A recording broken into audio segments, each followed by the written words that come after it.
prepare seu coração. A partir de agora, programa Bíblia Sem Arrodeio. E falou o leproso: se o Senhor quiser, pode me purificar. Jesus estendeu a mão e disse: quero ser limpo.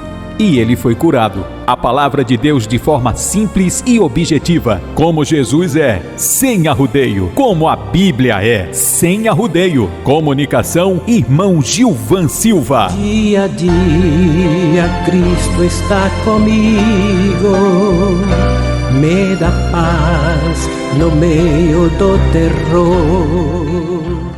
Meu irmão, minha irmã, graça e paz extensivas à sua família. Sou o irmão Gilvan Silva e este é o programa Bíblia Sem Arrodeio, nosso cantinho do bate-papo acerca das Escrituras Sagradas de forma objetiva, clara e sem arrodeio.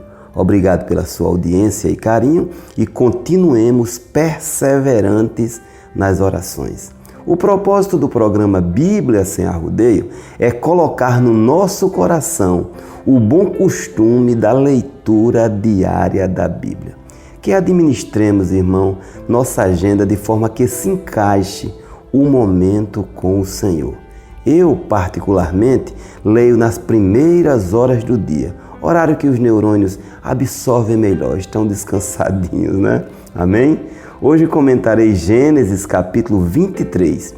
Veremos a morte de Sara e a compra de uma parte da terra dos heteus em Macpela. Abraão utilizaria uma das parcelas da terra como cemitério, inaugurando com o corpo de Sara.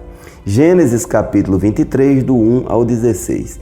Depois do desfecho vitorioso no episódio do sacrifício de Isaac, Sara, esposa de Abraão, faleceu aos 127 anos. A velhice é a fase das perdas, viu? Perdemos amigos de décadas, o vigor físico e, na maioria dos casos, a saúde vai junto. Perdemos o companheiro, a companheira de jornada e na fase que mais precisamos de companhia. Assim é a velhice, mas feliz é quem chega lá, viu? Sara faleceu em Kiriat Arba, a mesma Hebron que ficava em Canaã. São várias as localidades na Bíblia com o primeiro nome de Kiriat, que quer dizer cidade. O termo Kiriat Arba é uma homenagem a Arba, um gigante Enaquim que presume-se fundou Hebron, que é a cidade que ficaria com a tribo de Judá, ou uma das cidades, né?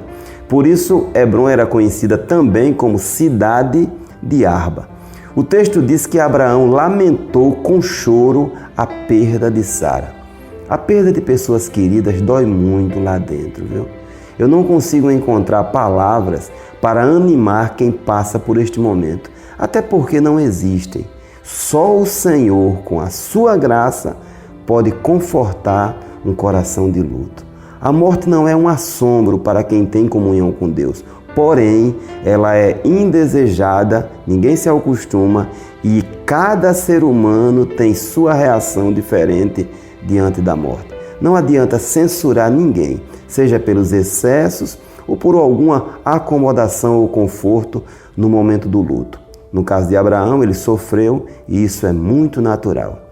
Em seguida, Abraão propôs a compra de um espaço de terras em Hebron, onde ficava um campo em Macpela, para enterrar Sara. Primeiro, como estrangeiro, ele precisaria pedir autorização para sepultar. Assim fez e os heteus não mostraram resistência. Meu Senhor, príncipe de Deus és no meio de nós. Escolhe a sepultura e enterra o teu morto.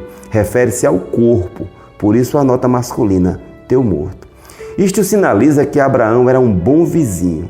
Ter bons vizinhos é uma dádiva de Deus, viu? Se você mora próximo a bons vizinhos, evite se mudar, acreditando que quem faz o bom vizinho é a pessoa.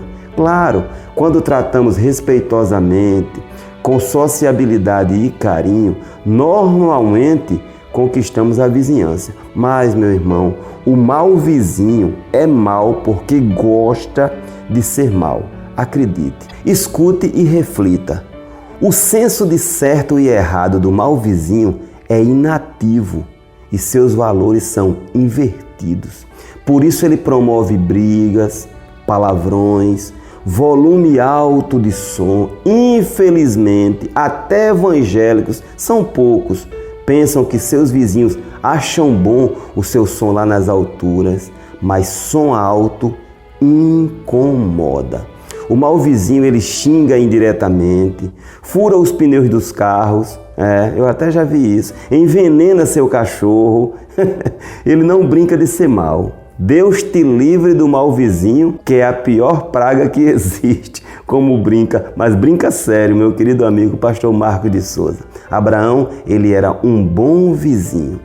Diante da acolhida dos heteus, Abraão se inclinou e solicitou a eles intermediação da compra das terras que comportava aquele campo, fazer o pedido ao maioral, Efron.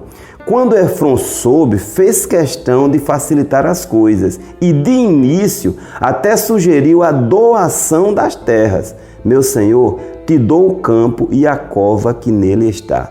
Abraão, ele foi cordial, ele se inclinou diante do povo e falou para Efron, mas de forma que todos ouvissem que ele gostaria de ter as terras, mas compradas pelo preço.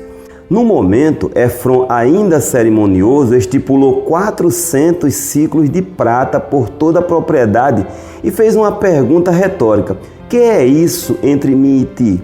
Ele estava dizendo que o valor era irrisório e o de menos importância, pois ele e Abraão eram ricos, que o essencial era o desejo de Abraão ser satisfeito. Um ciclo corresponde a quase 12 gramas, precisamente 11,424 gramas. Assim, meu irmão, a terra com o campo ficou em torno de 4,5 kg de prata. Não tem como precisar atualmente, mas se convertêssemos hoje, seria algo em torno de R$41 mil. Era o preço de mercado, segundo o texto informa. Abraão pesou a prata sem sugerir preço inferior. É importante ressaltar que naquela cultura, a palavra empenhada diante dos mercadores ou juízes das portas tinha grande valor, até maior do que muitos documentos nos nossos dias. Inclusive, os sucessores do vendedor validavam o negócio e não requeriam, de ambos os lados, né? Pouquíssimos homens arriscavam colocar sua palavra em desonra. Ainda hoje, meu irmão, há quem preze pela verdade, pela palavra, assegurando ser isso honroso e um legado para os filhos. Veja, olha, uma mentira, apenas uma, pode, ouça bem, pode igualar-se a um vaso de cristal que quebra a confiança, pode desconstruir para sempre o respeito nutrido.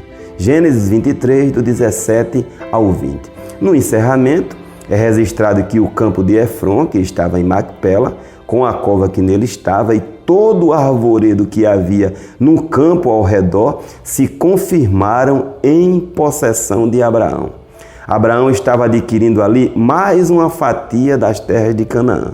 É importante o leitor atentar para essas passagens que dão o contexto da história.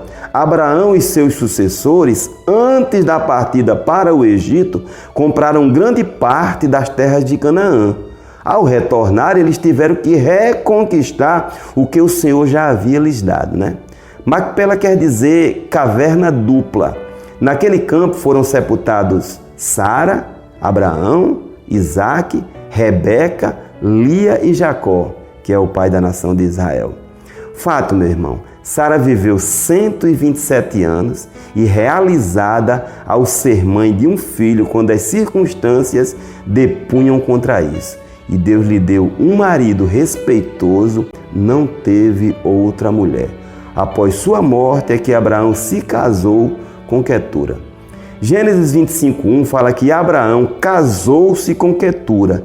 E 1 Crônicas 1:32 fala Quetura, concubina de Abraão. Parece contradição, mas não é.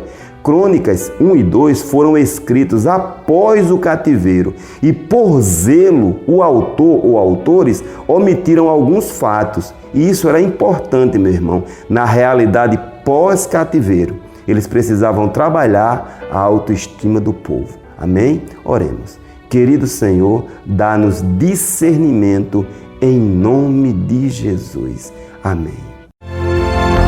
Dia a dia Cristo está comigo, me dá paz no meio do terror.